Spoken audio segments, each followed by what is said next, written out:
Bienvenue sur ce nouveau épisode de Zen Posture numéro 7, la journée mondiale de la justice internationale. Pardon.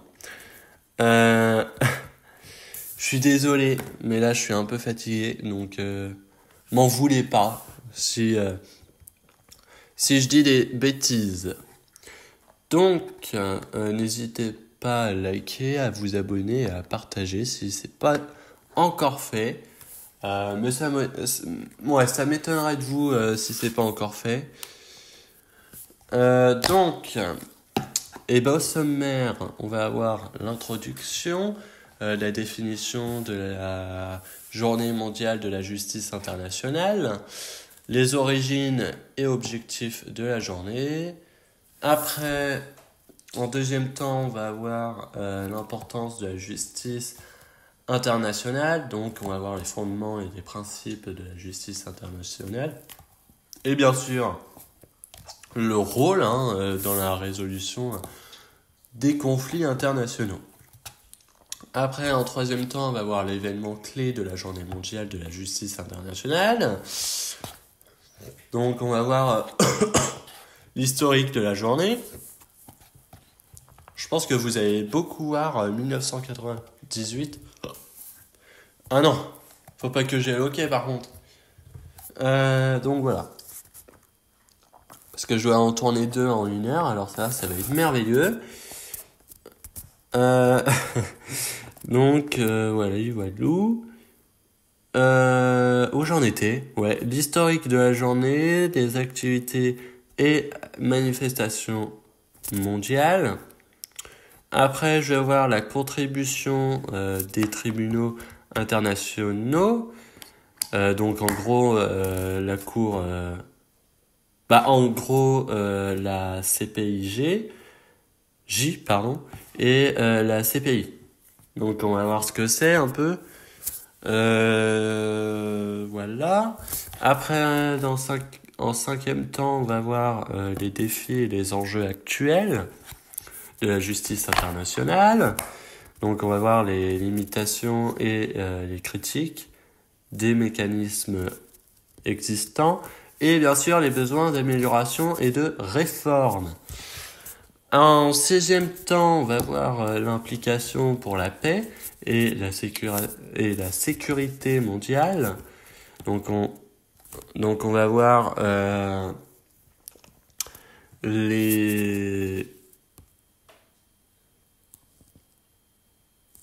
on va voir les liens entre la justice internationale et prévention des conflits. En même temps, on va voir les contributions à la construction d'un monde plus juste et équitable. Après, on va voir la participation des États et des acteurs internationaux. Donc en gros, on va voir les engagements des États envers la justice internationale et le rôle de la société civile et des organisations internationales.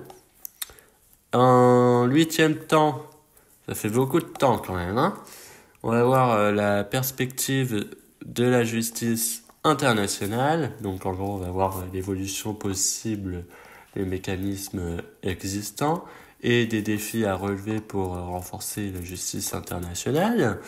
Et pour finir, on va avoir la petite conclusion. Donc on va faire un récap des points clés et faire un petit appel à l'action et à l'engagement mondial pour la justice internationale. Le mot international et internationaux, vous allez l'avoir. Allez, c'est parti. Donc, la journée mondiale de la justice internationale est une initiative mondiale visant à sensibiliser le public à l'importance de la justice internationale dans la résolution des conflits. Donc la promotion des droits de l'homme et la prévention de l'impunité sur les progrès réalisés dans le domaine de la justice internationale et de souligner les défis persistants. Dans les origines et objectifs de la journée mondiale de la justice internationale, alors l'origine de cette journée remonte à la création de la Cour pénale internationale, CPI, en 1998, date à laquelle le statut de Rome a été adopté. La journée mondiale de la justice internationale a été officiellement établie en 2010 par la Coalition pour la Cour pénale internationale, CPI. Un réseau mondial d'organisations non gouvernementales. Donc on rappelle que une organisation non gouvernementale, c'est l'ONG, soutenant la CPI. Les objectifs de la journée incluent la promotion de la justice internationale en tant que pilier fondamental, où j'en étais? En tant que pilier fondamental de la paix mondiale. La diffusion de l'information sur les tribunaux internationaux et la contribution Oh là là, mais moi je me perds. La diffusion de l'information et tribunaux internationaux et la mobilisation de la communauté mondiale pour renforcer le mécanisme de responsabilité face aux violations graves du droit international, donc en encourageant la participation de la société civile. La journée vise également à susciter un engagement continu en faveur de la justice, alors de la vérité et de la réconciliation. Donc là, on va voir les fondements et principes de la justice internationale. Donc, il y a les droits internationaux. Donc, la justice internationale repose sur les principes du droit international qui établissent des normes juridiques acceptées au niveau mondial. Alors, ces normes incluent le respect des droits de l'homme, la protection des civils en temps de conflit et la proscription de crimes tels que le génocide, les crimes de guerre et les crimes contre l'humanité. J'ai du mal à parler, donc j'essaye d'articuler un maximum, mais bon, voilà.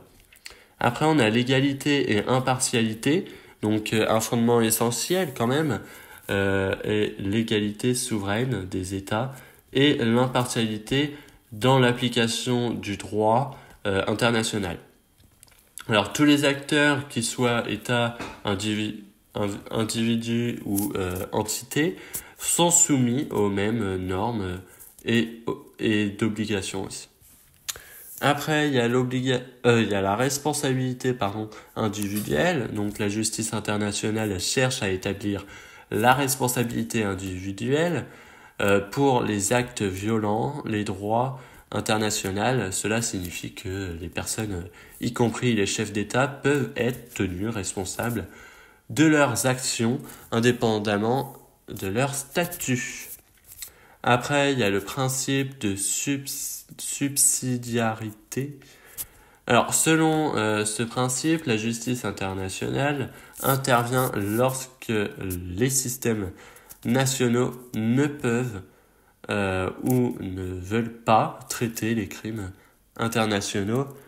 Alors, elle complète les juridictions nationales plutôt que les remplacer. Après, il y a le rôle dans la résolution des conflits internationaux. Donc, il y a la prévention des conflits. Donc, la justice internationale joue un rôle crucial dans la prévention des conflits et en dissuadant les acteurs de commettre des crimes graves. Alors, la menace de poursuite peut dissuader les parties d'agir de manière irresponsable. Après, il y a la réconciliation et la reconstruction. Donc après un conflit, la justice internationale contribue à la réconciliation en établissant la vérité sur les atrocités commises. Alors cela permet quand même de reconstruire la confiance et de favoriser la stabilité à long terme. Après, il y a la dissuasion et l'éducation. Donc en traduisant les responsables en justice, la justice internationale envoie un message fort pour l'impunité zéro. Alors cela sert de dissuasion future et éduque sur les normes de comportement acceptables dans la communauté internationale. Après, il y a le renforcement de l'état de droit, donc la participation à des tribunaux internationaux renforce l'état de droit au niveau national et international en contribuant à une communauté mondiale fondée sur des normes juridiques communes. Donc, l'historique de la Journée mondiale de la justice internationale. Donc, comme je vous ai dit, il y a eu en 1998 l'adoption du statut de Rome. Donc, la Journée mondiale de la justice internationale trouve ses racines dans l'adoption du statut de Rome le 17 juillet 1998. Alors, ce statut a établi la CPI, marquant une étape significative dans la promotion de la justice internationale. En 2002, il y a eu l'entrée en vigueur du statut de Rome. Donc le 1er juillet 2002, le statut de Rome est entré en vigueur et la CPI a officiellement commencé ses activités, ses événements à renforcer à renforcer l'importance de la lutte contre l'impunité à l'échelle mondiale. En 2010, il y a eu la création de la Journée mondiale de la justice internationale. Donc, il y a eu la coalition pour la Cour pénale internationale qui a officialisé la Journée mondiale de la justice internationale le 17 juillet 2010. Depuis lors, chaque année, cette journée est célébrée pour commémorer le progrès dans le domaine de la justice internationale. Donc, en activité et manifestation, manifestation mondiale, il y a eu bien sûr la conférence et les débats. Alors, des conférences, je sais pas si ça... Parce que ça a un peu coupé. Bon, bref. Il y a eu la conférence et débats. Il y a eu... ouais. Donc, des conférences et des débats sont organisés dans le monde entier pour discuter des défis actuels de la justice internationale, partager des perspectives et promouvoir une compréhension commune des enjeux. Après, il y a la campagne de sensibilisation. Des campagnes de sensibilisation sont lancées pour informer le public sur l'importance de la justice internationale, alors ses principes fondamentaux et son impact sur la paix et la sécurité mondiale. Après, il y a eu l'événement culturel. Alors, des événements culturels tels que des expositions, des représentations théâtrales, des projections de films et des performances artistiques sont organisées pour sensibiliser de manière créative et engager le public. Après, il y a la participation des institutions et des ONG, donc des institutions gouvernementales, des organisations non gouvernementales, ONG, et d'autres acteurs de la société civile participent activement en organisant des séminaires, des ateliers et des activités éducatives.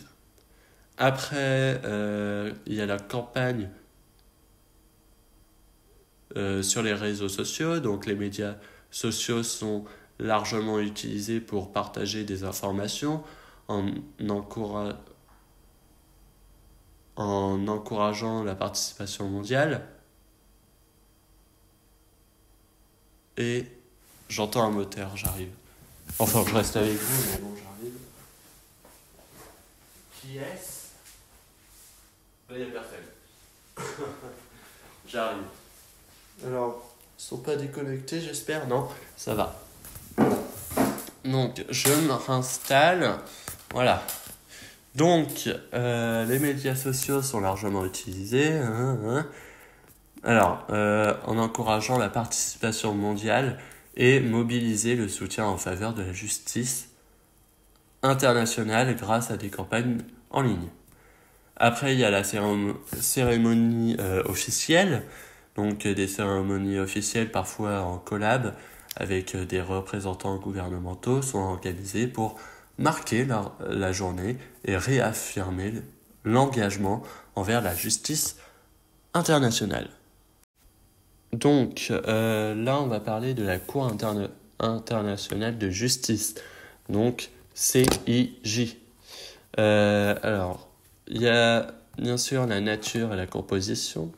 Donc, la CIJ est le principal organe judiciaire de l'Organisation des Nations Unies, ONU. Elle est composée de 15 juges élus par l'Assemblée générale et le Conseil de sécurité de l'ONU.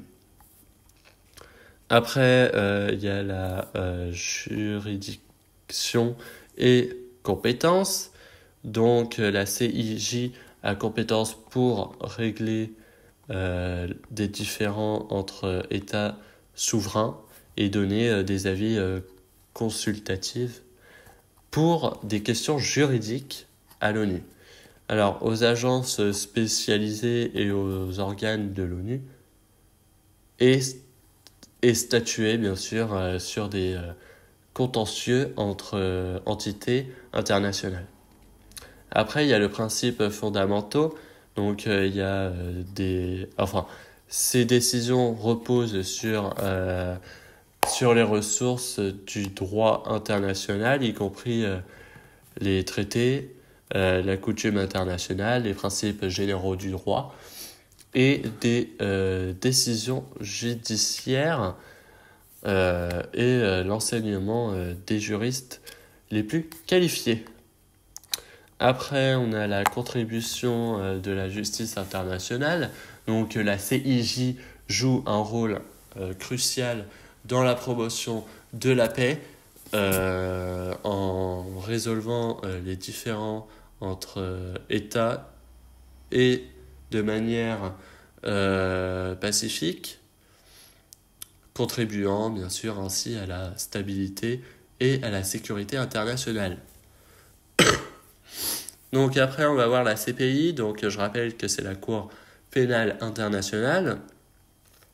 Donc la nature et la composition, c'est que la CPI est une juridiction permanente chargée de poursuivre les personnes accusées de crimes les plus graves, tels que génocide, les crimes contre l'humanité, le crime de guerre et crimes d'agression. Elle est indépendante et complémentaire des juridictions nationales. Après, pour la juridiction et compétence, la CPI a compétence pour juger les individus et non les États. Elle intervient bien sûr lorsque les tribunaux nationaux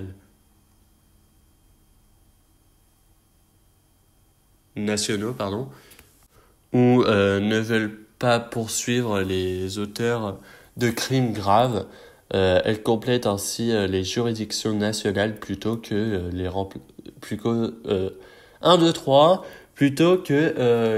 remplacer. Après, pour les principes fondamentaux, la CPI fonctionne conformément au statut de Rome adopté en 1998. Alors, ah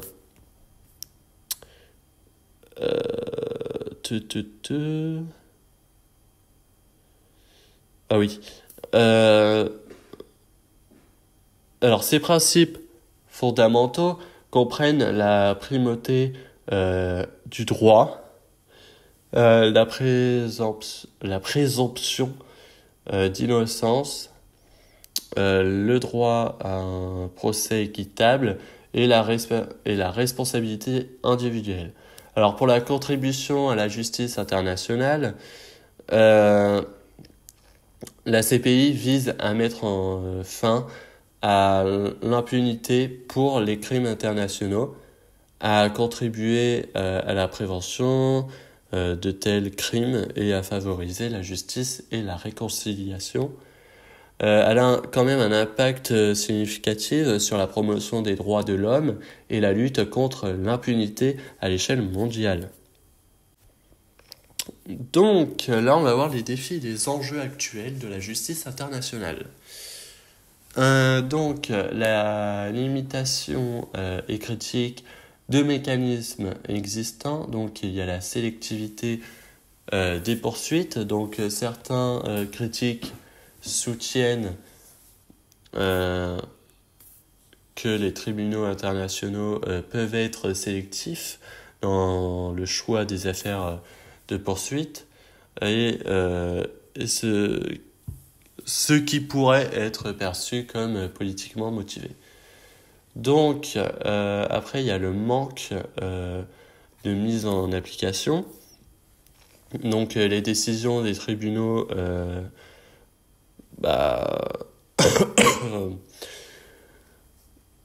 internationaux peuvent parfois être difficiles à appliquer, en particulier lorsque les États ne coopèrent pas dans l'arrestation et la remise des accusés.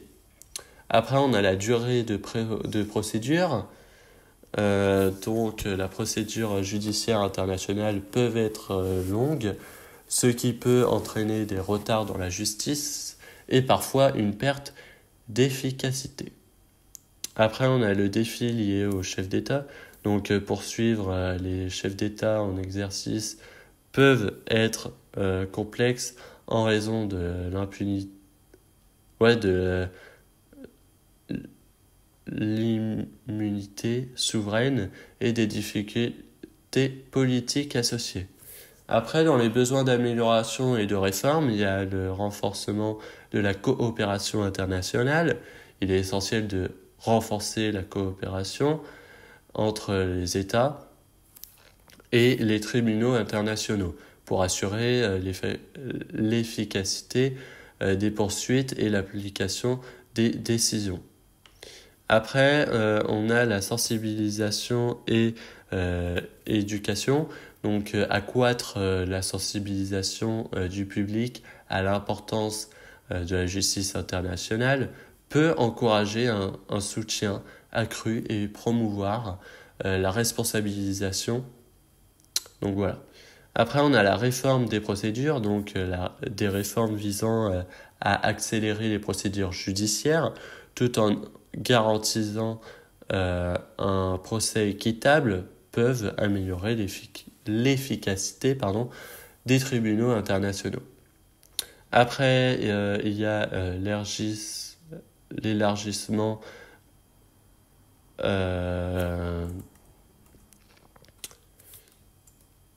ça me saoule, pourquoi ça fait ça?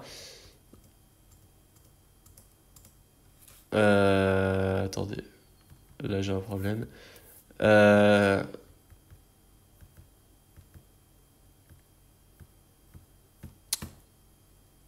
non, pas ça. Voilà. Donc, où j'en étais, moi? Ouais, voilà. Donc, je sais plus. Oui, l'élargissement de la juridiction. Donc, explorer la possibilité d'élargir la juridiction pour inclure des crimes tels que la corruption et le terrorisme peut renforcer la portée des tribunaux internationaux.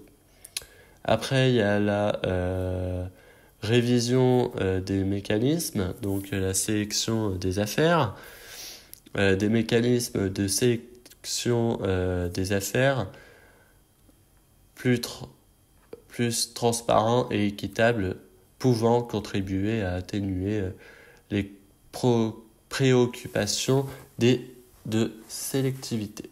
Alors, en abordant ces limitations et en mettant en œuvre des réformes adaptées, les mécanismes de justice internationale peuvent être renforcés pour mieux accomplir leur mission de prévention.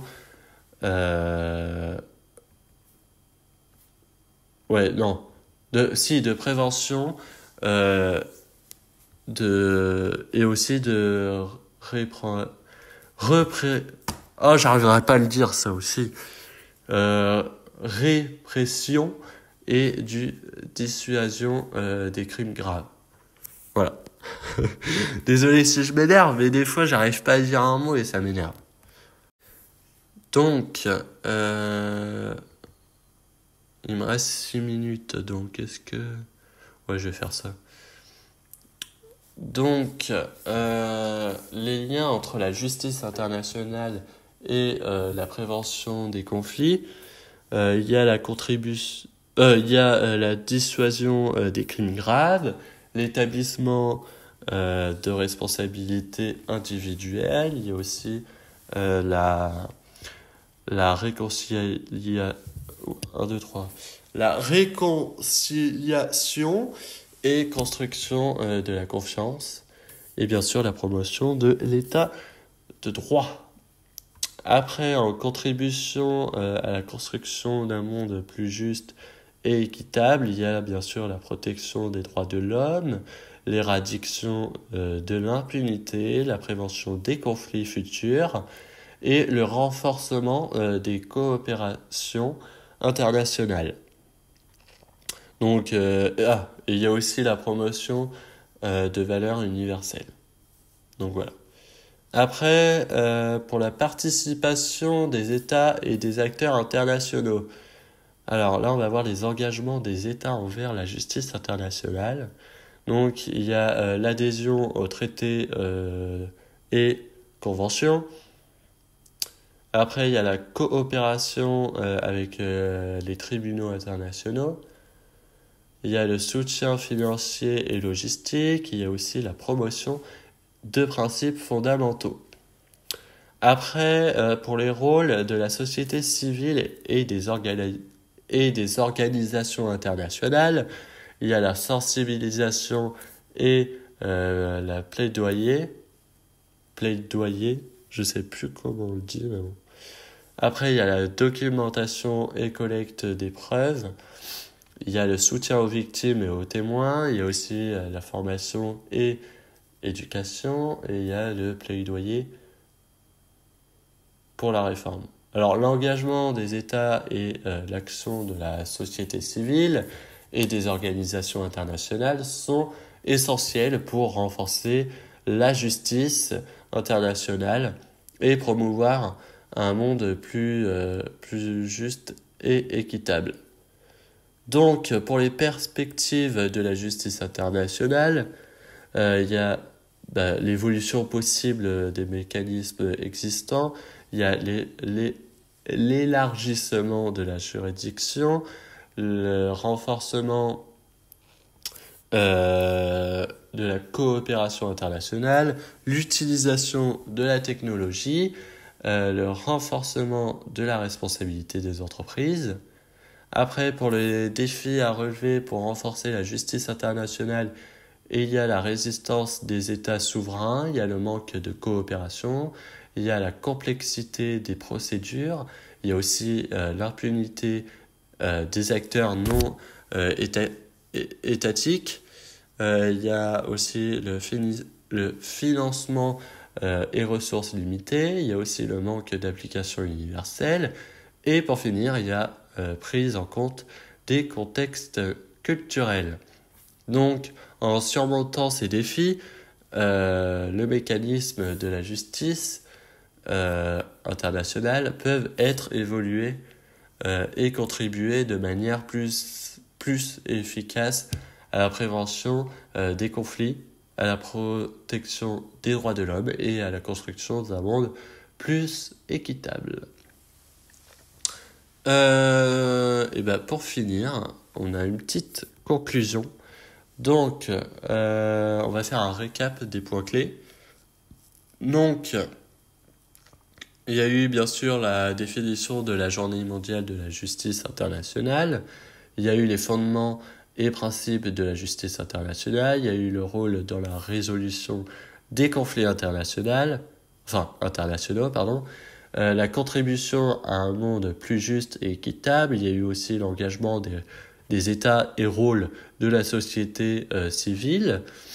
Il y a eu aussi l'évolution possible des mécanismes. Il y a eu le défi à relever pour renforcer la justice internationale. Donc voilà.